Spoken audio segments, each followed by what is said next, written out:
नमस्कार मित्रांनो, इंदिरा गांधी आवास योजनेचे नाव आता बदल करण्यात आलेला आहे आणि त्यासंबंधी प्रधानमंत्री आवास योजना यापुढे त्या योजनेला म्हणण्यात येणार आहे आणि त्यानंतर महात्मा गांधी राष्ट्रीय ग्रामीण रोजगार हमी योजनेअंतर्गत म्हणजे MREGS अंतर्गत जी सिंचन विहिरीची कामे होती ती सुद्धा गतीने पूर्ण होणार आहेत आणि त्या योजनेसंदर्भात एक महत्त्वाचा शासन निर्णय आलेला आहे आणि त्यामध्ये विहिरीला जे अनुदान या अगोदर 4 लाख मिळत होतं त्यामध्ये आता 5 लाख होत आहे आणि महत्त्वाची माहिती म्हणजे राज्यातील प्रत्येक कुटुंब हे लखपती करण्याच्या उद्देशाने ही MREGS योजनेअंतर्गत सिंचन विहिरीची योजना जी होती त्यासंबंधीचा एक शासन निर्णय आलेला आहे आणि तो सविस्तर शासन निर्णय आपण आजच्या व्हिडिओमध्ये बघणार आहोत। तत्पूर्वी मित्रांनो, मी रामेश्वर नवटके आपलं वेणुगंगा टेक या यूट्यूब चॅनलमध्ये स्वागत करत आहे। मित्रांनो, तुम्ही जर चॅनलवर नवीन असाल तर चॅनलला सबस्क्राईब करा, लाईक करा आणि इतरांनाही शेअर करा। तर चला व्हिडिओला सुरुवात करूया। तर मित्रांनो, राज्यातील प्रत्येक कुटुंब लखपती करण्याच्या उद्देशाने महात्मा गांधी राष्ट्रीय ग्रामीण रोजगार हमी योजनेअंतर्गत सिंचन विहिरींची कामे गतीने पूर्ण करण्यासाठी SOP मानक ऑपरेटिंग प्रक्रिया असा हा निर्णय आहे। निर्णय 8 जानेवारी 2025 रोजी निर्गमित करण्यात आले आहे। यामध्ये प्रस्तावना अशी आहे की इंदिरा गांधी आवास योजना ही प्रधानमंत्री आवास योजनेमध्ये विलीन करण्यात आलेली आहे।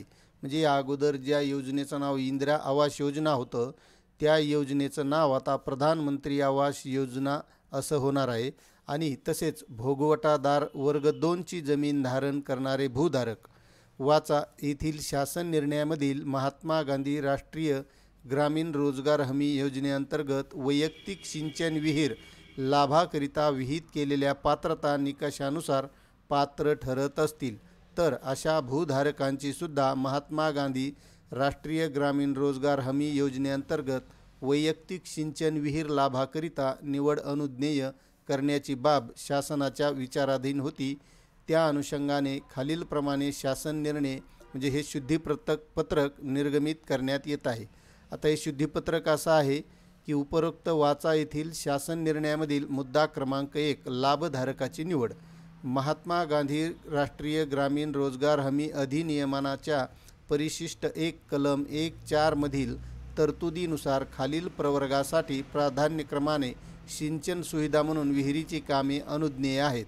आता यामध्ये नमूद प्रवर्ग प्राधान्यक्रम इंदिरा आवास योजनेखालील लाभार्थी जे आहेत तर याऐवजी आता प्रधानमंत्री आवास योजनेखालील लाभार्थी असं यांना वाचावं लागणार आहे आणि यामध्ये जे लाभार्थी येतात त्यांच्यासाठी ह्या सिंचन विहिरीचा लाभ आहे।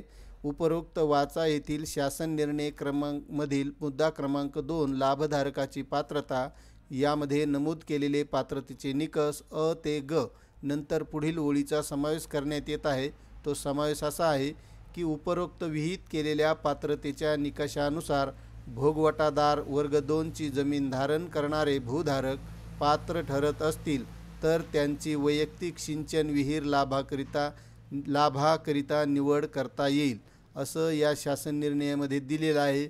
आणि महत्त्वाची गोष्ट म्हणजे यापुढे या लाभार्थ्यांना सिंचन विहिरीचा सुद्धा लाभ मिळणार आहे आणि या सिंचन विहिरीकरिता अनुदानसुद्धा 5 लाख रुपये असं मिळणार आहे अशी ही माहिती होती।